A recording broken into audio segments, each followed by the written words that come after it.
Ravi de vous retrouver pour ce nouveau numéro du Dessous des cartes. Aujourd'hui, on commence avec ces voitures flambant neuves, sorties d'usine, de marque chinoise, prêtes à débarquer en Europe pour conquérir de nouveaux marchés. La photo vient du constructeur chinois Geely et les fabricants européens redoutent désormais un raz-de-marée des voitures électriques chinoises. Même si, à en croire les données d'immatriculation de l'année 2023, les consommateurs de l'Union européenne ne plébiscitent pas encore ces voitures électriques made in China, pourtant moins chères que des modèles similaires européens. Il n'empêche, la Chine a surinvesti le secteur de la voiture électrique, prenant une avance considérable à la fois en termes d'investissements étatiques, de moyens de production et d'accès aux matières premières indispensables à la fabrication des batteries. Et vous allez voir, la course est désormais tout autant économique que géopolitique. Alors sortons nos cartes et commençons par comprendre en quoi le moteur électrique est d'abord, bien sûr, un enjeu écologique. En 2022, 35 milliards de tonnes de CO2 ont été rejetées dans l'atmosphère. 9,7% de ces émissions provenaient du transport routier. À ces émissions produites par les véhicules lorsqu'ils roulent, s'ajoutent les émissions pour la fabrication des véhicules et de leurs moteurs. Si les émissions pour la fabrication des voitures électriques sont plus importantes que pour les voitures thermiques à cause de la fabrication des batteries, leur rejet à l'usage est quasiment nul. On estime ainsi qu'après avoir roulé 200 000 km, un véhicule thermique aura produit en moyenne 27 tonnes de CO2 contre 12 pour un moteur électrique. À cet avantage écologique s'ajoutent des avantages financiers. L'entretien d'une voiture électrique coûte 15 à 30% de moins qu'une voiture thermique, à condition de ne pas devoir changer la batterie une fois la garantie expirée ou suite à un accident. Mais la principale économie est liée au prix de l'énergie. Parcourir 100 km avec un véhicule électrique coûte 1 à 5 fois moins cher qu'avec un véhicule thermique. Tous ces avantages ont poussé de nombreux pays à imposer des quotas de vente de voitures électriques dans un horizon proche.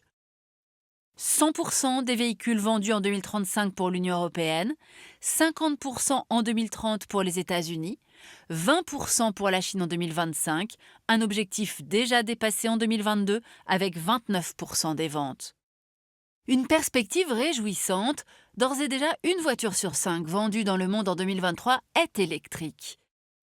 Et le parc de voitures électriques est passé de 3 millions en 2017 à 26 en 2022, mais il ne représente encore que 2% du parc total de véhicules.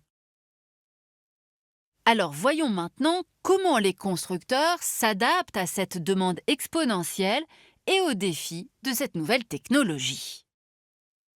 Au début des années 2000, le marché des constructeurs est dominé par les Japonais, les Coréens et les Occidentaux. Et peu d'entre eux s'intéressent au marché du véhicule électrique, à l'exception de Nissan avec sa Leaf ou du nouveau venu Tesla qui voit le jour en 2003 avec son Roadster. En 2010, sur un total de 1 milliard de véhicules en circulation, moins de 20 000 d'entre eux étaient électriques. Mais à partir de 2009, surgit un acteur clé qui va préempter ce marché de la voiture électrique, la Chine. Voyons comment. Pour compenser sa dépendance vis-à-vis des Occidentaux et son retard technologique dans la construction des moteurs thermiques, elle investit massivement dans la recherche et la fabrication de véhicules électriques. Afin de soutenir la production, Pékin met également en place des projets dans 13 villes pilotes intégrant des milliers de véhicules électriques. Une initiative qui sera suivie d'une politique de subvention à l'achat massive qu'on estime à 57 milliards de dollars entre 2016 et 2022. Ces différentes initiatives et son énorme marché interne ont permis à la Chine d'arriver aujourd'hui en tête du parc de véhicules électriques en fonctionnement, avec 14 millions d'unités sur un total mondial de 26 millions. Regardons les ventes à présent. La Chine dépasse les 8 millions d'unités, soit 60% du marché mondial, loin devant l'Europe, 3 millions d'unités, et les États-Unis, 1 million d'unités. Une hégémonie qui inquiète à plus d'un titre les puissances automobiles traditionnelles, car le marché interne chinois ralentissant, elles craignent désormais un déferlement des marques chinoises sur leur propre territoire. Tout particulièrement en Europe, où les ventes de véhicules électriques représentent jusqu'à 88% dans un pays comme la Norvège. L'arrivée du géant chinois BYD, qui va construire une usine en Hongrie, est vue d'un très mauvais œil par les constructeurs traditionnels. Car l'entrée de gamme BYD est vendue 29 000 euros, contre 42 000 euros chez Tesla pour un modèle 3 ou 43 000 euros chez Volkswagen pour une ID3. La situation est d'autant plus problématique que la Chine est également devenue le leader incontesté dans le domaine des batteries électriques, sans lesquelles les voitures ne peuvent fonctionner. Voyons comment. La Chine est tout d'abord dotée d'une énorme capacité de production de batteries. En 2022, sa capacité totale était de 1,2 TWh, soit les 3/4 des capacités mondiales, contre 8,5% pour l'Europe, 7% pour les États-Unis et 8,5% pour le reste du monde. Afin d'asseoir un peu plus son leadership, la Chine s'est également assurée un quasi-monopole de la production des principaux composants des batteries. 85% des anodes et 70% des cathodes. Même les batteries produites hors de Chine le sont donc le plus souvent avec des composants chinois.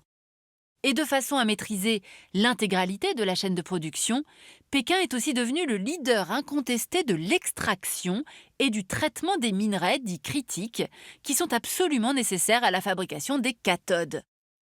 Le lithium, qu'on qualifie désormais d'or blanc et qui provient principalement d'Australie et du Chili, le cobalt, qui vient principalement de RDC et d'Indonésie, et le nickel, qui provient principalement d'Indonésie et des Philippines. Afin de s'assurer de l'approvisionnement de ces minerais dont elle ne dispose pas toujours sur son territoire, la Chine a dès 2009 massivement investi dans les mines des pays producteurs à travers des joint ventures. Le cas de la RDC, premier producteur mondial de cobalt, est le plus significatif, car les entreprises chinoises y sont majoritaires, notamment à Tenke Fungurume et Kisanfu, où le géant chinois CMOC exploite les mines en partenariat avec le fabricant de batteries CATL. Une fois extrait du sol congolais, le cobalt est traité en Chine avant d'être intégré à des batteries en Chine, en Corée du Sud et au Japon. Batteries qui seront ensuite exportées en Europe et aux États-Unis. Et cette hyperconcentration des ressources et de leur traitement pèse évidemment sur le cours du minerai, qui connaît des variations vertigineuses et met les constructeurs occidentaux dans une dépendance inquiétante. Alors vous l'aurez compris, la très grande vulnérabilité des pays occidentaux face à Pékin peut constituer un frein majeur dans le remplacement des moteurs thermiques et la réalisation des objectifs européens en matière de décarbonation. Voyons donc maintenant quelles sont les solutions qui sont mises en œuvre par les pays occidentaux pour essayer de sortir de cette dépendance. Afin de déjouer le monopole chinois, les constructeurs automobiles se sont lancés à corps perdu dans l'aventure électrique en tentant de relocaliser leur chaîne de production. Les gouvernements européens et américains investissent également désormais massivement pour produire des batteries. L'UE a lancé de nombreux projets de giga-usines de fabrication. Quant au gouvernement Biden, il a lancé un plan à 369 milliards de dollars de subventions sur 10 ans pour développer les énergies vertes, dont une partie devrait être fléchée vers la fabrication de batteries. Les Occidentaux cherchent également à maîtriser leur approvisionnement en ressources, notamment en lithium, car toutes les réserves ne sont pas exploitées, et des ressources supplémentaires pourraient porter les réserves mondiales de 26 millions de tonnes à 98 millions. Aux États-Unis, par exemple, un gisement pouvant contenir jusqu'à 120 millions de tonnes a été identifié en 2023 à la frontière du Nevada et de l'Oregon. L'exploitation de ces ressources reste toutefois encore très compliquée dans bien des cas. Un troisième axe de développement est la recherche de nouveaux modèles de batteries.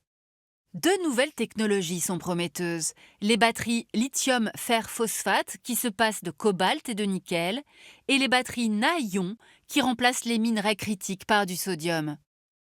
Autre solution pour réduire la dépendance à la Chine, mettre en place une véritable filière de recyclage des batteries électriques, dont les métaux pourraient à l'avenir être recyclés à hauteur de 90%. Mais aujourd'hui, seul 1% des batteries lithium-ion est recyclé aux États-Unis et dans l'UE, faute de moyens suffisants. Les investissements de départ étant très lourds, une volonté politique forte est nécessaire pour développer la filière. Enfin, autre piste, de bon sens, réduire la taille et le poids des voitures. Car plus une voiture est lourde, plus elle nécessite d'énergie pour se déplacer et donc de minerais pour avoir une batterie suffisamment puissante. Ainsi, une Tesla Model Y pèse le double d'une Twingo, elle consomme 2 fois plus d'électricité pour rouler et sa batterie utilise 5 fois plus de minerais critiques. Afin de sortir de la dépendance et rendre la voiture électrique plus vertueuse, il faudra donc un changement massif d'état d'esprit des consommateurs comme des constructeurs. Voilà pour cet état des lieux du marché de la voiture électrique, dominé, on l'a vu, par la Chine. Mais les autres grands acteurs européens, notamment, se mobilisent désormais. Alors nous avons conclu sur la suggestion de nous habituer à prendre des voitures de taille modeste pour limiter la facture en lithium et en émissions de CO2. Autre option, plus radicale, rêver d'un monde avec de moins en moins de voitures individuelles, parce que le télétravail, parce que des transports publics améliorés, parce que les voitures partagées. Si vous voulez en savoir plus, le chercheur Vincent Kaufmann a mené avec d'autres un travail intitulé Post-Car World, le monde après la voiture. Et pour ceux d'entre vous qui voudraient se spécialiser sur le sujet, cette histoire de la voiture électrique et de ses constituants par Adrien Fouquier et Yves Thomas. Ainsi s'achève ce nouveau numéro du Dessous des cartes. Rendez-vous bien sûr la semaine prochaine, même endroit, même heure. Et d'ici là, n'oubliez pas arte.tv et nos réseaux sociaux pour retrouver l'ensemble de nos vidéos. À bientôt.